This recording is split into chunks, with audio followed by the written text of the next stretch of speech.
You know, I'm blessed with that.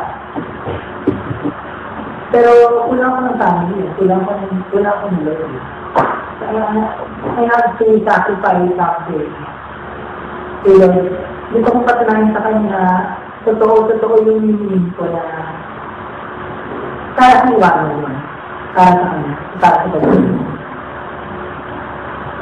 Kaya yun natin sabi ng mga tao na napitong ka, napitong ka sa getting. So, I'm still trying to endure yung anger. I'm still trying to learn yung anger management to mawala. Pero yung anger ay mawala. Kasi mawawala ako sa focus ko, sa goal ko.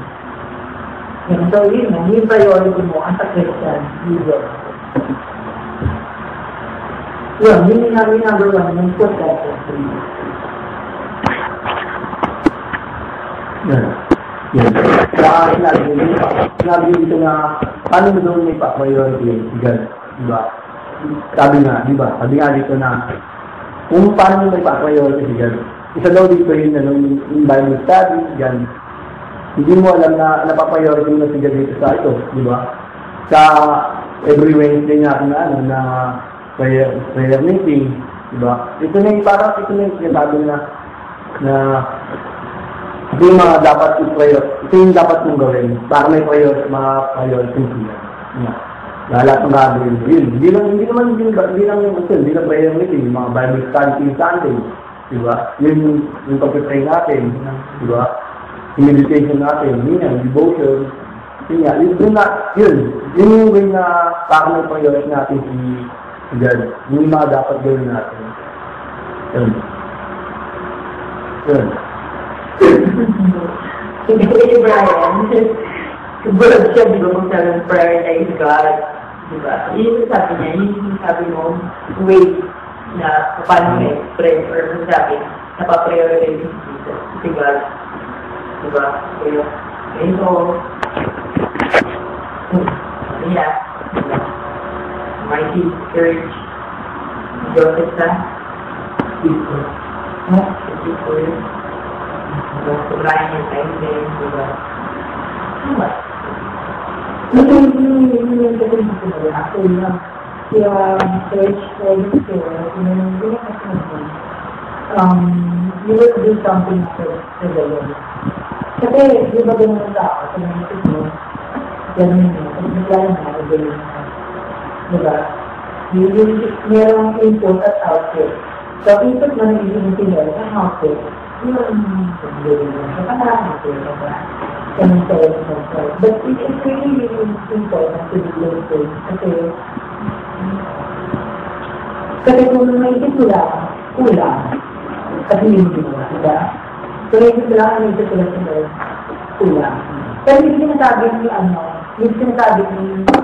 madali hindi mga sarili. But if you're really not ready, if you're not spiritually ready to do things, take time to think. But hindi ko sinasabi, mag-isip kayo ng abutin ng taon sa kanila. Take time to think lang. After mo kausapin si God, take time to think on then the Lord is actually directing that we will go to do. Ano lang yan? It's a matter of faith. It's a matter of trust. Na may mapasok talaga sa isip niya sa God. Yeah. Yun. It's really a good thing na brought up yung priority. You know, I'm really happy na kahit may trabaho ka, Brian. If you would go to church every Sunday, you're here, you're presenting this message. I'm happy na hindi kayo sa kapila if you sa aking heart, you know, sabi mo na sa school, kasi alam mo hindi nag-college mo, I know how it works. Sabi mo yung sobrang busy na pag mga ganda na mga panas sa diba? Kaya talaga gusto mo para mga kabutin na gusto mo mga project talaga eh. Ang mga third paper talaga, yung hagal talaga, no? So bakit natin nagkakan tayo? Kaya kayo bumigin ko, kasi kailangan lang kayo. Sige, kayo yung baon. Yeah, but I am thankful na alam mo yun, na nalibang kayo. Or although we are not complete, but you know, we should be thankful na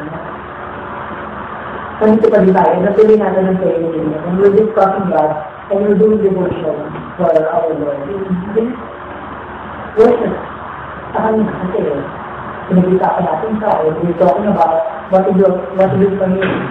Diba? First of all, yung mga natin ni Brian na number one, isip natin yung sigaw, number two, diba? I-show natin sa work, yung mga manifestation natin, pag-explain natin sa work. Diba? Number two. Then, number two pala. Then, yung number one, sabi nga, diba? Trigger niya yung tapos then, sabi din dito yung kailangan din pala natin yung priority natin yung private life natin.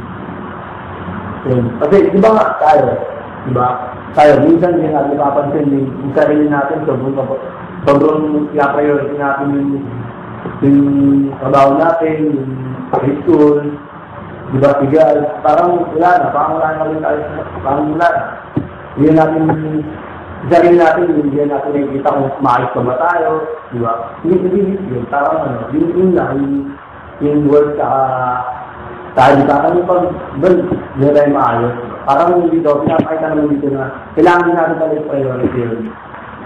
Kasi, diba, una, meron doon sa apat na yun. Yung una sa white, no? Sa white. Sa GM sa GM. Oo, white. Hindi, yung... Ay, hindi ako magkakaroon naman. Yan, sa number 2 dito naman, sa children. Yan, wala yung number 2 naman sa finances daw. Naku, dapat daw ka na ba?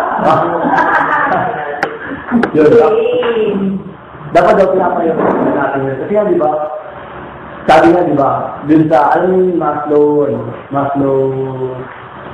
yung theory ni Maslow, hierarchy ba yun?